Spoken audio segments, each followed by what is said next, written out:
Hello and welcome to a special edition of the In the Money Players podcast. This is our Monmouth Park preview show. Racing at the Jersey Shore is back starting this weekend and continuing on through the fall. Very, very excited to be covering Monmouth once again, to be getting down to Monmouth as well for a time or two. One of my favorite tracks in the country. Great vibes down there. And to preview the meeting as a whole, we bring in from Monmouth Park my pal and contest world legend, Brian Skirka. Brian, what's going on, man? Pete, it is always good to be back. I've been listening to you guys all winter, and it's good to be back in the fray and part of the show again.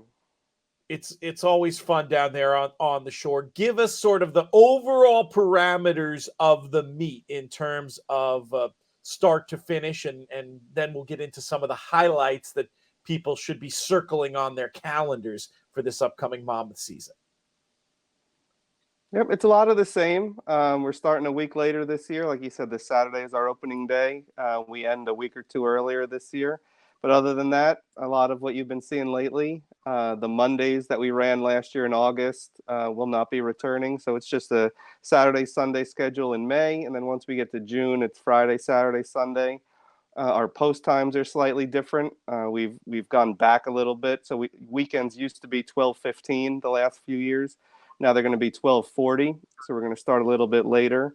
Once we get to June, as I said, the Friday cards will still be the same. They start at 2 p.m. Wagering menu is pretty much identical. From a horse flesh standpoint, I've been told we have more horses on the backside than we ever have, which is good. There's actually a waiting list, which I don't remember. At least in recent times, there being a waiting list. So we're anticipating hopefully strong and full fields. There's a few new barns here that have not been here before, namely Shug McGahee. He usually, plenty for stakes races, but he'll have a stable. I think he has maybe 12 if I want to take a educated guess. He'll be stabled here full time. So it should be a very positive and promising meet. We've been, I think we talk about this every year, but going back 5 or 6, even maybe more than that years here at Monmouth, we had the shorter fields and 2 to 5 shots winning way more often than they should. That is, that's gone. So it's now just, continuing year after year of trying to get the customers, paying back attention to Monmouth and letting them know that, hey, you can play a double here and have it pay more than $3.80. Those days are over.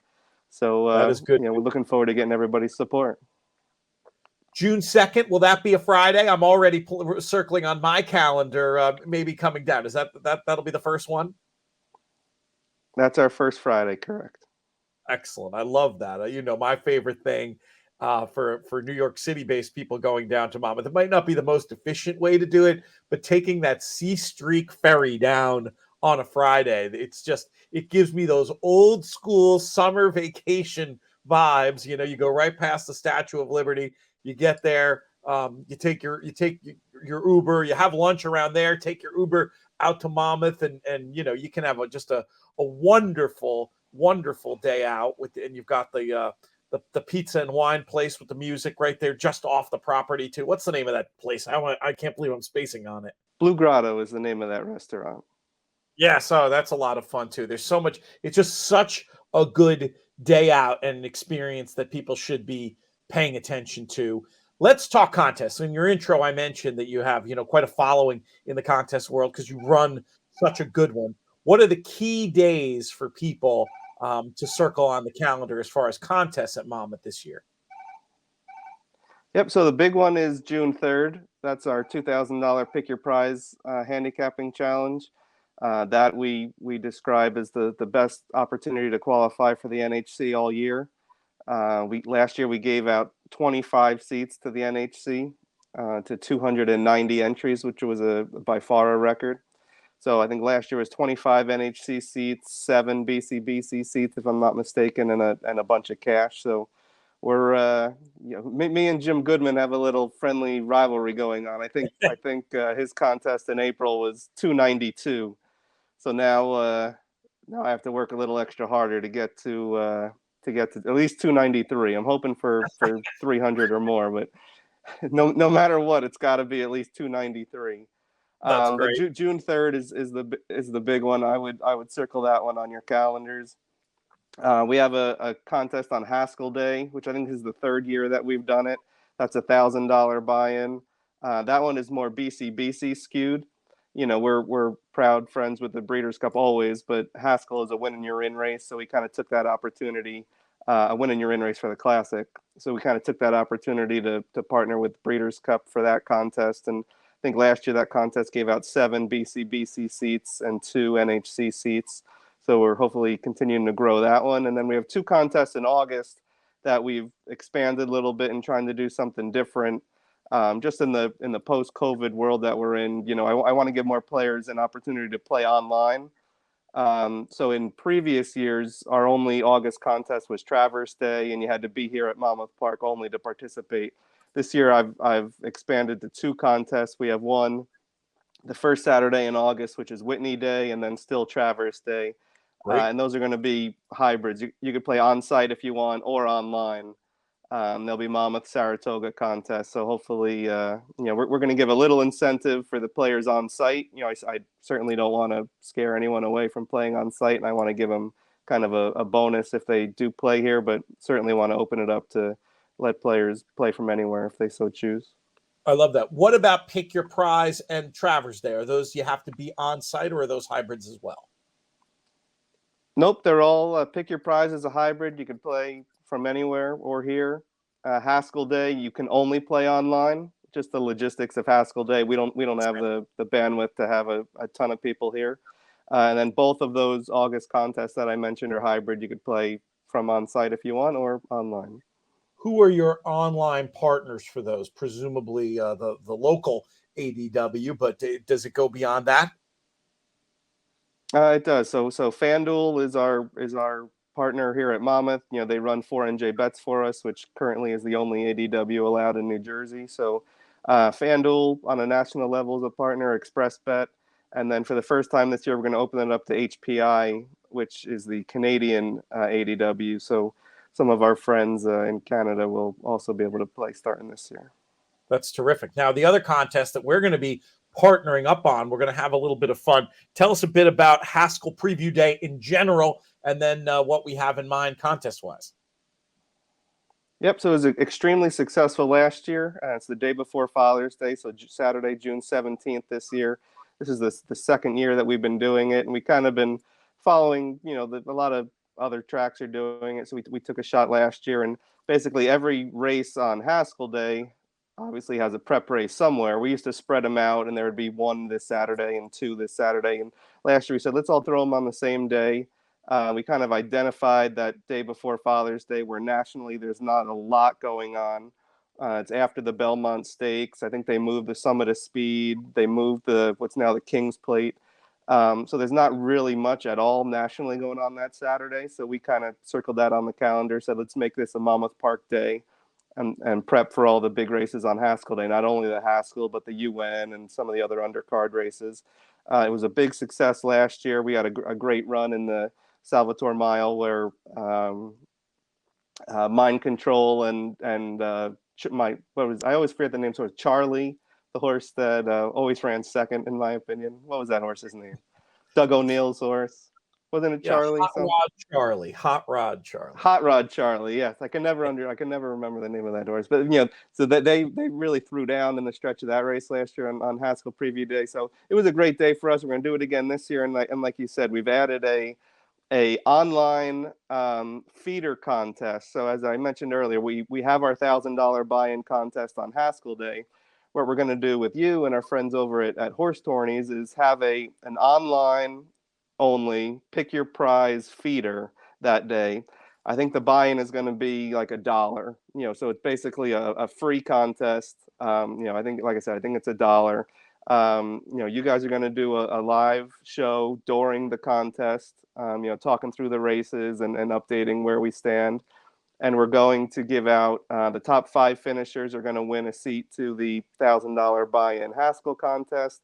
I think you've said the winner might be given some money to donate to a charity of their choice, a horse charity of their choice. It's just going to be a cool way. Like I said, it's not going to be free, but it's basically going to be. I actually think it's going to be $1 to buy in, but then at the end of the contest, they're going to refund your dollar. So in essence, it's going to be free. Just a way to get the Haskell Preview Day races in front of everybody, and hopefully qualify a few people to our big contest and have some fun through your live stream. I love it. We've had so much fun with our horse player happy hour events. I love the idea of expanding that. I'll be over in England. I may be maybe it's late enough I can have changed out of the top hat and tails, but I may be appearing in that form. But it's going to be a ton of fun, and we want everybody to join. There'll be a lot more info about that. But I mean, hey, a free roll to win prizes into one of some of the best qualifiers of the year. I mean, this is going to be terrific fun. One other thing I wanted to ask you about is the return of fixed odds. I mean, there's a lot of rumors swirling about how that might be improved this time around, and we're hoping to have bet makers back in the fold as the season goes on. But right from opening day, will you once again be able to bet Monmouth at Monmouth with fixed odds? Absolutely. We are, slowly but surely starting to expand, which is good. I think we all hope that it would kind of expand quicker than it has, but with regular regulations and different government groups that need to approve stuff, it always goes slower than normal. But that's fine. It's a 5 to 10 year goal of getting it to spread throughout the country and everything. But we definitely are more expansive than we were last year. Last year it was Monmouth only, on-site only, tellers only. So this year, starting opening day, you'll still be able to bet Monmouth on-site. There'll be tellers and self-service. So that's an addition. So instead of having to wait online at a teller, there'll be specific self-service machines for fixed. So that'll make it a lot easier and better, and just another option on site. We also will be introducing an app very, very soon, maybe even by opening day, but that should be days away. And there already are, exactly, fingers crossed. And then there already are more tracks that have signed on. So it won't just be Monmouth this year, Delaware, Hawthorne, Canterbury, Emerald, just to name a few. So there will be more races to bet. So again, hopefully we're just, if that app can get up and running, we're a couple weeks away from, you still have to be in New Jersey to kind of be like what sports betting was in the beginning. Yeah. You have to be in the state of New Jersey, but hopefully, whether you're at Monmouth or on the app, you can not only bet Monmouth, but a few other tracks as well. That's terrific news. And that'll also change the way we can cover fixed odds. I'm thinking, down the line, maybe a little stakes roundup kind of show, in addition to all the coverage we want to be giving to the exciting stuff happening right there on the Jersey Shore at Monmouth. You mentioned about Shug McGahee having a regular string down on the shore. Curious to just pick your brain a little bit about other connections you're expecting to have a good meet. Maybe we'll go to the riding colony. Is it going to be similar to past years? Anybody new turning up that we should have our eye on as horse players? What do you think? Paco Lopez is here, so that you got to start and end there. He's won 10 riding titles in a row. He is very, very hard to beat here. I would certainly look for him to have a really big meet. Someone that I'm interested to seeing how he does this year is Nick Juarez. He's ridden here, at least the last 5 or 6 years. Right after, when he was an apprentice, he finished his apprenticeship extremely strongly. And then I think a year or two after that, he was right near the top of the rider standings. He's fallen off a little bit in recent years, but he's coming off of a huge Oaklawn meet. He did really, Right. really well at Oaklawn this winter.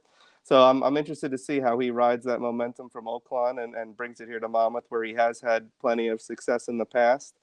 Jose Ferrer is another name that I think we talk about each year, and I just saw him at our opening day press conference the other day, and it's amazing. Like I feel like I'm, we're all getting older and older as the years go by, and you can notice it. Jose Ferrer, I think, I don't want to get myself in trouble, but I think he's pushing 60 years old, and I mean, not only does he not look like I like he could beat my ass in 2 seconds. I'm just going to say that. He is one of the toughest. It's tough to shake his hand because he's going to rip your arm off.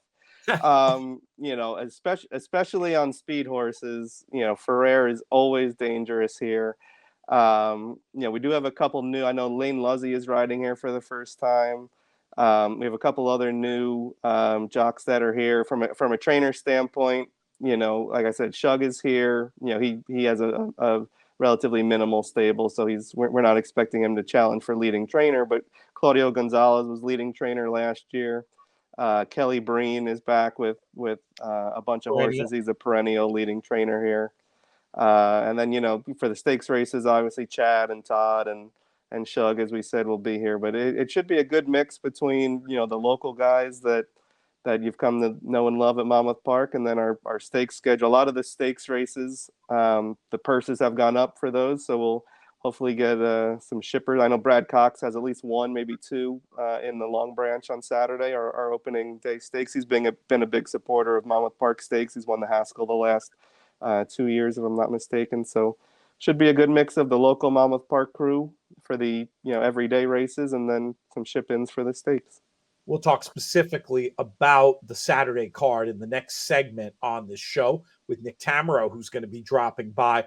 What about your broadcast product, race calling, all that fun stuff? Who can we look forward to seeing and hearing on the simulcast airwaves? Well, the one thing we did lose in a big way is the pizza knowledge from our track announcer. That is our biggest drop off of the year. I'm not 100% sure Chris Griffin's pizza knowledge, but I'm sure it can't match what Frank's was. No, that was so prodigious. Sure.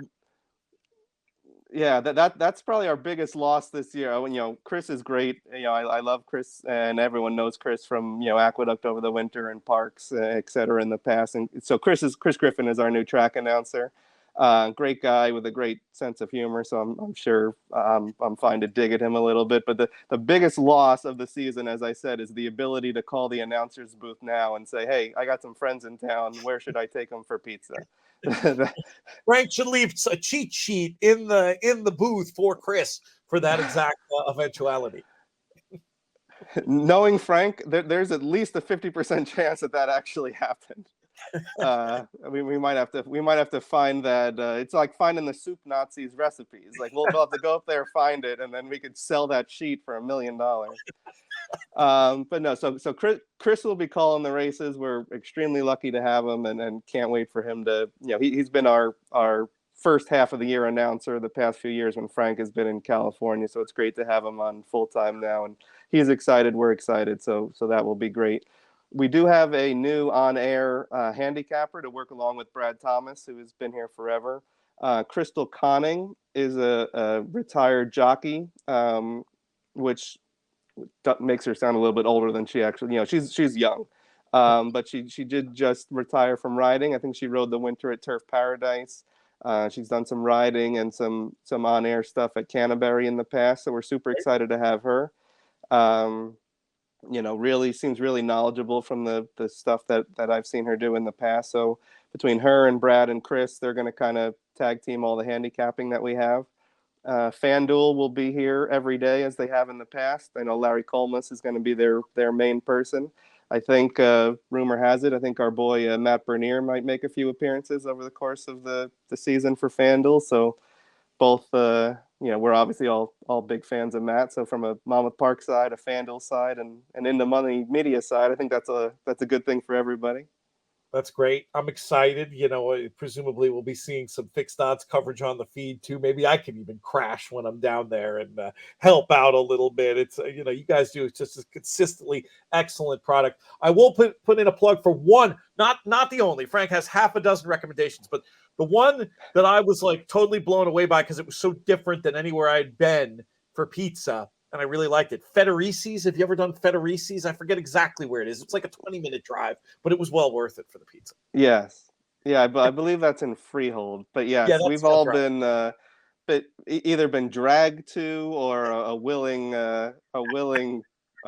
person to tag along with Frank. Sometimes he does these offers, and other times it's like, drop what you're doing, you're coming with us. So I think yes, most of those places in the near vicinity we've all been to, and they're all very good. Kidnapped for pizza. I do love Blue Grotto right there. It's that's some super fun vibes, and you don't have to move your car, which is wonderful. All right, Brian, this is great stuff. We've got Nick in the green room getting ready to talk specifically about these races, but we'll have you back anytime there's anything new to talk about or stuff to underline, we'd love to be able to rely on you. And next time we'll make you look at some form and do some races with us, because we know you've got that club in your bag as well. Deal. Happy to do it. And like I said, glad to be back on your show and part of the In the Money Media Network again. And we're looking forward to a great meet. So thanks for all you do for us, but for the industry as a whole. Cheers, my man. We'll be talking soon. Next up on the show, to do a little bit more previewing of the Monmouth meet as a whole and to dive into some of the specifics of the races on opening day, we welcome back a man we had on a whole lot from Monmouth last year. You know his work from InTheMoneyPodcast.com and behind the mic at Sam Houston. He's Nick Tammaro. Nick, what's going on? Doing great, Pete. Ready to get another Monmouth season started. Pretty exciting time of year with summer getting close and the Triple Crown, and Monmouth feels like we're there. I love Monmouth. I'm hoping you have a chance to get up there for one of the big days this year. I got to see you there once last year. What's your prognosis for making an appearance? Yeah, I think Haskell almost certainly, and hopefully maybe one other time in addition. That's great. Yeah, I love we were talking about it with Brian. Love those those the Friday boat trip down to enjoy the weekend of racing at Monmouth. You don't have that option coming from Texas, but it It'd is be a slow boat. Yeah. Take a minute. Let's talk generally about the meet first. I had a few just sort of horse player questions for you before I get into the more just obvious ones about connections you might be on the lookout for. Brian was talking about how so many of the big stakes races have these big names from out of town coming in. Your Brad Coxes, your Chad Browns, your Todd Pletchers. Is it your inclination to trust these, super barns when they come in, or do they always catch so much money that you look to oppose them generally, or is it more of a case-by-case basis? I mean, I think as a rule, I try to handle things more on a case-by-case basis than anything else, rather than say, I'm categorically doing this or that. What you're going to see pretty consistently at Monmouth is these guys come down for some of the bigger races, and nobody earned more purse money in 2022 at Monmouth than Chad Brown. He was the leading trainer by purse money by over $750,000. That had a lot to do with a big Haskell day.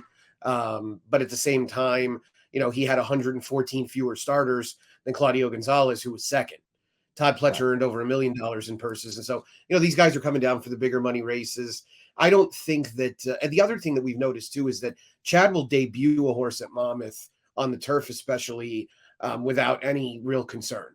So he'll happily put a horse in a maiden special weight race at Monmouth that maybe is a little bit lesser than what he thinks in New York, and sometimes they're not. I remember he debuted a horse named Duopoly in 2020, which obviously was a different kind of year because of COVID.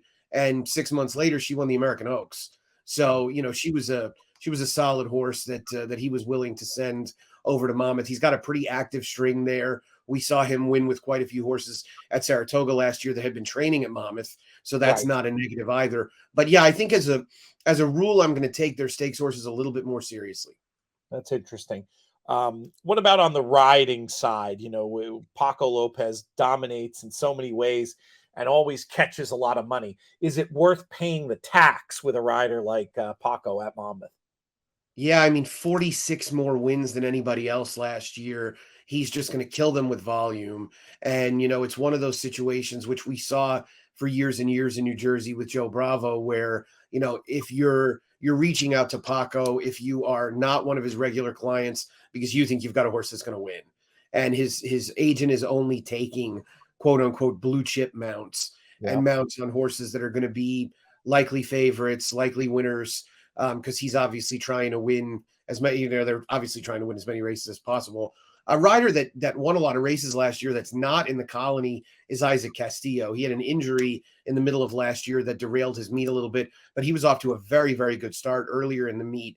There aren't a lot of newcomers. One newcomer actually is Lane Luzzy, who's Mike Luzzy's son. He had been riding down here in Texas for the last 5 years or so, and he moved his tack to New Jersey. Doesn't have a ton of mounts on opening day, but he has an agent that he shares with Matty Rowland, who I think will end up getting him on some live horses throughout the meet. So, paying the Paco tax, occasionally there are going to be situations where you just default to him because he might be the difference in putting some of these horses over the top. He rides the turf very well. So does Jairo Rendon. So I wouldn't sleep on him in terms of riding live turf horses. There are a lot of competent jockeys in this colony, though. Jorge Vargas is going to ride there a lot. Hector Diaz, you're going to see Sammy Camacho. Even Jose Ferrer at his advanced age is going to be on plenty of live horses that you wouldn't downgrade because he's on there. What about on the trainer side? Do you have, from a betting point of view, pet trainers at Monmouth that you always give a little bit of extra credit to that might be not so much in the mainstream? Guy that had a good meet last year and largely, didn't, I don't want to say went under the radar, but Juan Avila, helping out with the fixed odds market. I know that the Avila connections kind of stung us a little bit a few times with live horses. So Juan Avila is very good with firsters. When we see more 2-year-olds come up, he'll have some horses that are going to be in the mix there. I thought Jerry Hollendorfer had a good meet last year. I don't know exactly what volume of horses he's bringing back. I think his stable might be gradually downsizing a little bit as far as what he has outside of California, now that he can be a little more active over there. So he's one to keep an eye on. The other names you're going to see a lot: Jose Delgado, obviously Kelly Breen, Claudio Gonzalez. Claudio's going to have more of the cheaper horses, a lot of claimers. But and then you'll see some of the Parks guys come over. So, keep an eye on Jamie Ness and Scott Lake. You're going to have a lot of Jersey mainstays that we've seen for years, like the Nuns and Chuck Spina, Greg Sacco, Pat McBurney. These are all guys that had double-digit win percentages last year. Jorge Duarte Jr. is going to have he'll be well represented. And then the other guy who's got just a gaudy record at Monmouth over the last 5 years is Jonathan Thomas. So he's a guy that you're going to want to keep an eye on. He didn't have nearly as many starters at Monmouth last year as he had in years past, and his stable is definitely getting bigger. But it's going to be important, I think, to keep an eye on anything he starts over there because they're usually pretty well meant. Love the sound of that all. How about the Jersey bred races specifically? Are there any particular angles that you found in them? People who specialize or breeding angles or anything in those, or is it once again just play it like it looks on paper? The challenge with those, Pete, especially early in the meet, is that the majority of the horses in those races are coming off of layoffs, and so you're going to have to really try and decipher a bit of the layoff form. And I do think that's where a tool like a DRF formulator comes in so handy, because you're going to be able to use some of the statistics that have been compiled with specific layoff horses and trainers that maybe specialize with fresh horses. So I would really stay on top of that. I think that's very, very important. You're also going to see in situations, and I think there's a race that we're going to look at here on opening day, that you're going to have horses that are fresh. You're going to have horses that aren't. And the ones that have been running, I do think this is mainly anecdotal. I don't have any hardcore data to back it up. The horses that have been active have an advantage, right? If they've been running at Gulfstream, if they've been running at Parks, especially if they've been competitive with Open Company. The Jersey breds are a little bit lesser. Are we talking about, if you're primarily Monmouth players are going to be Northeast type players, they're going to have spent a lot of time looking at New York bred races and things like that. Jersey breds don't dip into Open Company with the level of success that New York breds do. So give any horse that's coming out of an Open Company race where they performed well a big upgrade. I think that's terrific advice that also matches my experience. Before we get into the specifics of Saturday, one more question about bias. I feel like historically, Monmouth has been speed, and more speed, but I'm not sure that was as much the case last year on the dirt. It seemed like the track, on some days anyway, had more of that modern track profile that we saw as recently as a Kentucky Derby Day, where maybe you didn't want to be down on the rail, you didn't want to be 5 or 6 wide. You wanted to sort of be in those. You wanted to be forward, and you wanted to be paths, 2.5 to 5 or whatever it was. What would you say the prevailing bias is at Monmouth, if any? I mean, prevailing, I would say dead rail. I think that's largely been the case. And you allude to the idea that, modern track maintenance might be to deaden the inside. That's happened quite a bit more in the last 15 years or so. I kind of look at it as the post Aid Bells era, where track maintenance changed and tracks largely slowed down. Your father's Monmouth. I know my father's Monmouth, because when he and I would talk about Monmouth in the late 90s, when we started betting more simulcast races, he told me it is the most speed favoring track you're going to find. Yeah. And it was for the most part. I mean, Monmouth was very, very speed favoring. There was a lot of, Chuck Lopez put him on the lead and rock him to sleep, and you were just never going to get close. So, I try to take the most objective approach to biases as possible and only label a track biased if it really slaps you in the face. But you're going to notice that if you see horses making bids up the inside and flattening out, it's likely due to the fact that the modern Monmouth main track is a little bit kinder to horses that are a little bit off the rail. The turf, the only thing I noticed in a prevailing kind of way, they push their rail out quite a bit. So when we get to 36 feet or so, it's tough to go around the outside and make a big prolonged wide move. They have additional rail settings that came into play after the Breeders' Cup when they widened their turf course. So I think they do 0, 12, 24, and 36. So you'll see some weekends where they're all the way out there, and those will be a little tougher. Otherwise, the turf sprints are very speed favoring, the ones that come out of that dog leg chute in the backstretch. So you're going to want forwardly placed horses in there. But isn't that the case with most turf sprints? I don't really know that could be labeled a bias. Yeah, and same thing with the rail. Typically speaking, in racing, the farther out the rail is, the more favoring it's going to be to speed horses. Wouldn't you say? I would say so, and I think a lot of it has to do, in addition to fresh ground. The horses are, if you're at 36, then you go to 12. You got horses making moves around the outside. They're almost running in the path that you were in last. So you want horses running on fresh grass. So just keep an eye on that. I don't remember exactly where the rail is for this opening weekend card, because luckily it looks like we're gonna have decent weather, and I don't think they had a turf race at Monmouth last year almost until June with all the rain that they had. So the rail is going to be, actually, it's not listed on the overnight. So I'm assuming it's at 0, and they'll start there and go from there. All right, let's talk about these races. We're going to dive into 3 specifically, starting with a Jersey bred race for fillies and mares allowance types. We're going to be going 6 furlongs here for Monmouth 6 race. This is a post time of 3:04. Remember what Brian told us earlier. Post times a little bit later this year, not the 12:15. 12:40 is first post. This race we're talking about 3:04, and we got a nice looking full field in this spot. Nick, was there a horse in particular you wanted to highlight, or was it more just an interesting competitive race? Well, so this was going to be part of our Jersey bred conversation, because you've got a couple of Jersey breds in here that do have recent form. Girl Trouble is going to be an overwhelming favorite. I mean, I can say that in the fixed odds market, this filly is going to be a pretty short priced favorite. I don't have the exact number in front of me, but I'm going to find it as we talk, because she's coming out of nothing but stakes races. And she's been competitive against open company stakes foes. I mean, she won the Parks Futurity back in January. So that's a pretty clear indication that she's a horse with a lot of ability.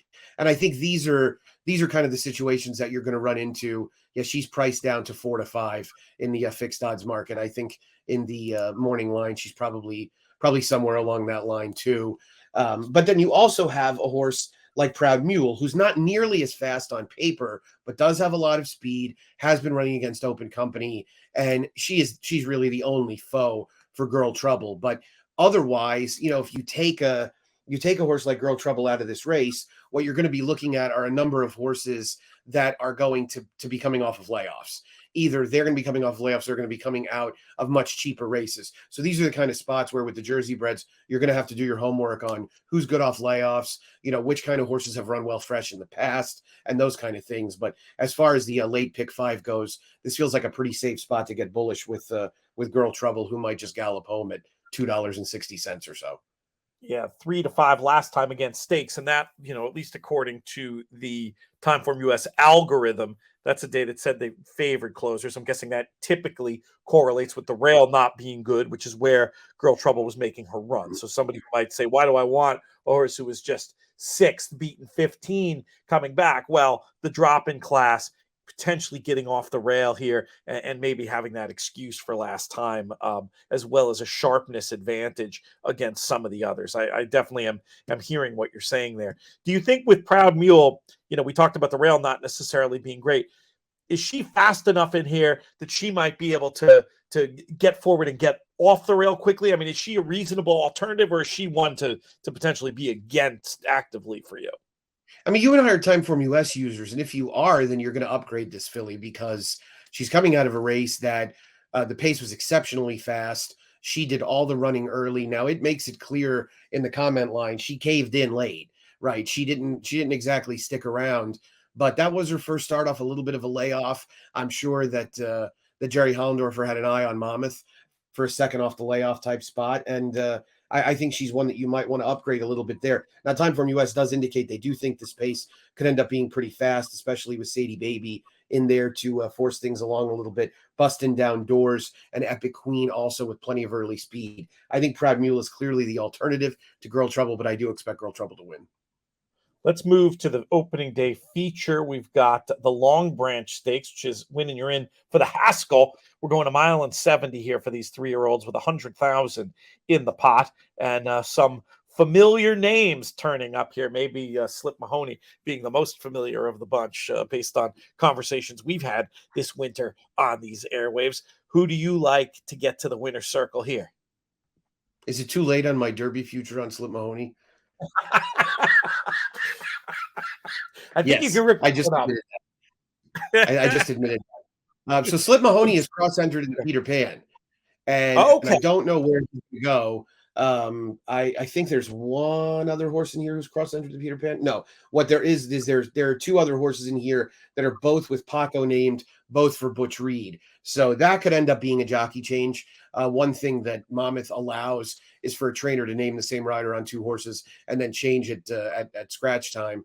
I would guess that if Brad entered Slip Mahoney on Tuesday at Monmouth and Wednesday at Belmont, he's probably wanting to go to Belmont. You wouldn't re-enter if you were planning on going here. I do know that Al Gold is a Jersey resident, so he might want to have more of a home game. Either way, I mean, he looks like a major player in here if he ends up going here. This is just a pretty substantial class drop. This is a horse whose speed seems to have evaporated in his last two starts, and it's gotten him into significantly more trouble. He broke poorly 2 starts ago in the Gotham, didn't break poorly in the Wood, but got into some early traffic-related issues, stuck in there behind Lord Miles and everybody else. So I do think in a race with a pretty, at least a solid early pace, he's helped by that. Hey Strike to me is the horse that you want to bet because you might just be able to get a decent enough price here if he escapes the attention. I know the Bluegrass form really did not hold up last week in Kentucky very well, but this is a Lasix situation, right? I mean, this is a horse who I discussed this race when you were out boozing it up at Cheltenham with Callie Francois, the race that he ran 2 starts back in the private terms. And I mentioned to her that this horse getting Lasix for the first time was probably a big deal. And I mean, boom, he ran the best race of his life by a mile. So he gets Lasix back on. They allow Lasix in stakes races at Monmouth, I think, other than the graded ones. Or actually, I think other than the Haskell.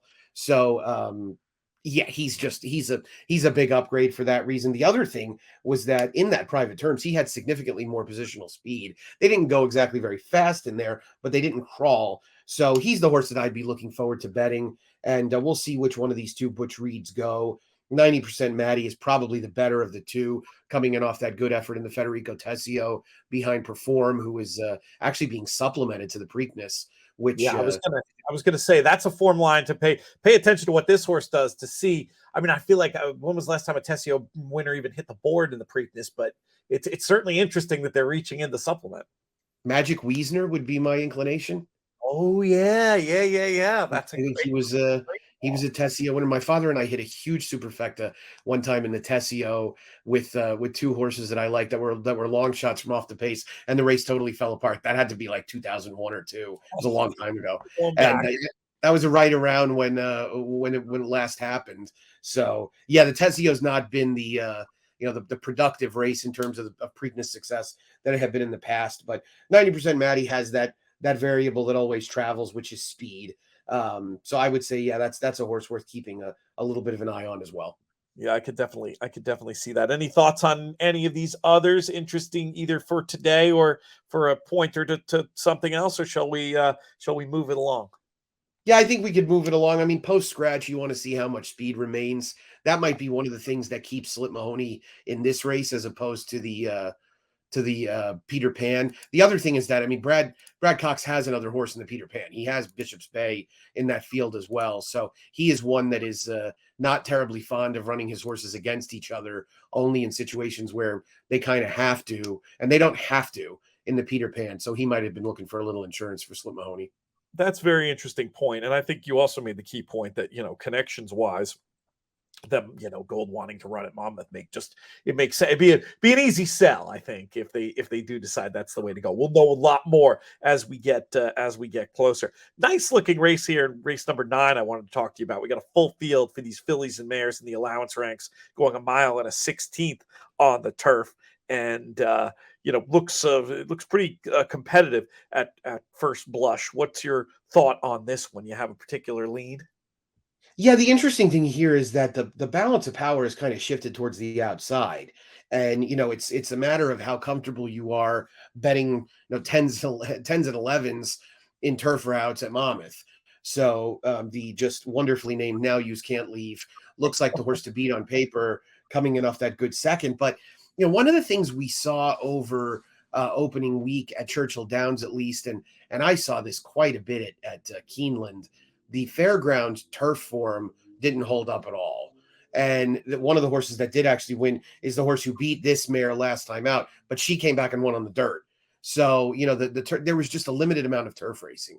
And I think that it thinned out the herd in terms of who had good turf horses. And honestly, I think by the time March rolled around, if you had a decent turf horse, the thought was, let's just wait for Kentucky. So this is a horse that I would say she's the horse to beat. I think she's a bit of a vulnerable favorite, second off a layoff. I like the job that Kelly Rubley does.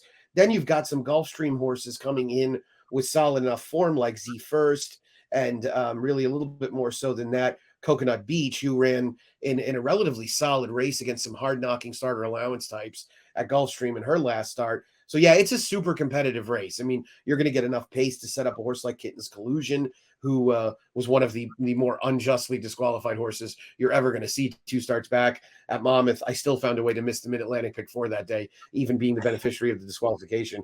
And so, you've got a few others like Arrow Blue, who finally put it together, well-bred horse that ended up changing hands and is with Ken Sweezy. Ken Sweezy's a guy who quietly had a good run at Monmouth last year as well. I think his stable's getting a little bit bigger. And then you have this wild speed horse, Katie's a Lady, who I guess Jose Gomez is going to primarily ride in Jersey, which is a good move for him now that he doesn't have his bug anymore.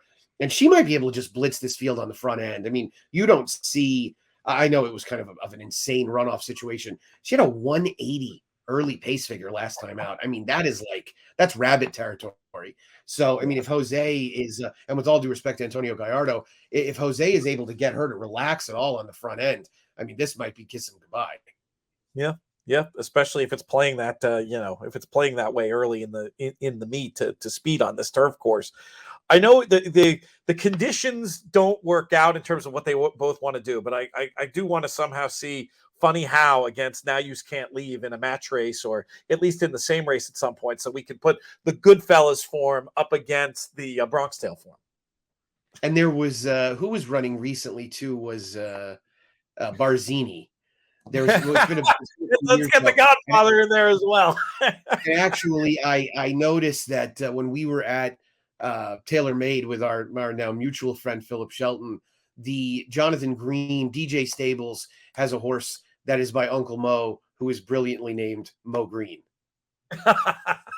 If we get Mo Green, Funny How, and Now Use Can't Leave in the same gate, I mean, that is the problem. Is, I mean, and I'll probably be ridiculed for this, but in the modern group of announcers, like, that's made for Tom Durkin, right? Yes, I mean, Tom was the guy that had the shtick to make that work. I remember when Barzini wired a race at Aqueduct, and they were coming to the wire, and he said it was Barzini all along. And only Tom's going to deliver a line like that, right? Oh, that's classic. That is totally classic. I pray that Mo Green somehow makes it to Sam Houston so that I can just say, you don't come to a place like Houston and mess with Mo Green. Have we had any Sopranos themed horse names? We must have, but none of them are popping to mind. That would leap with the that would go in. Was Uncle Junior when Uncle Mo got popular, and Jonathan always wanted to buy an Uncle Mo and name him Uncle June. So which would be phenomenal. But yeah, I want to say, I think there was a horse that ran years and years ago at Calder named Tony Soprano. Okay, but I mean that was when the show was still going on. But yeah, no, we need more of that. Yeah, there's some good ones beyond Pi Oh My that we can get. And what an appropriate tangent to go on for the Monmouth show, right? I mean, Jersey special, right? Exactly. Good stuff. All right, Nick, appreciate your thoughts on this card. You're going to be a regular here talking about Monmouth, talking fixed odds, talking about all the stuff you do. Might maybe have you do double duty this weekend and have you back talking a little Naira with me tomorrow for the big stakes races there. We'll do that production meeting outside the show. But that's going to conclude our Monmouth special, to give you some information to arm you for the season here and some specific thoughts about this opening day card. Well, thank you, Nick, one more time. We'll thank Brian Skirka as well, and just our friends at Monmouth Park. They have supported us from the beginning. I think they were the third sponsor we ever had behind our founding partners of Thoroughbred Retirement Foundation and 10 Strike Racing was Monmouth Park, and I'm really looking forward to journeys down there. Most of all, though, I want to thank all of you, the listeners, the viewers, for making these shows so much fun to do and for pushing our YouTube numbers up into the stratosphere this Derby season. Really appreciate that. Make sure you check out our podcast, too, wherever you get your shows, In the Money Media or inthemoneypodcast.com. This show's been a production of In the Money Media. I'm Peter Thomas Fornatal. May you win all your photos.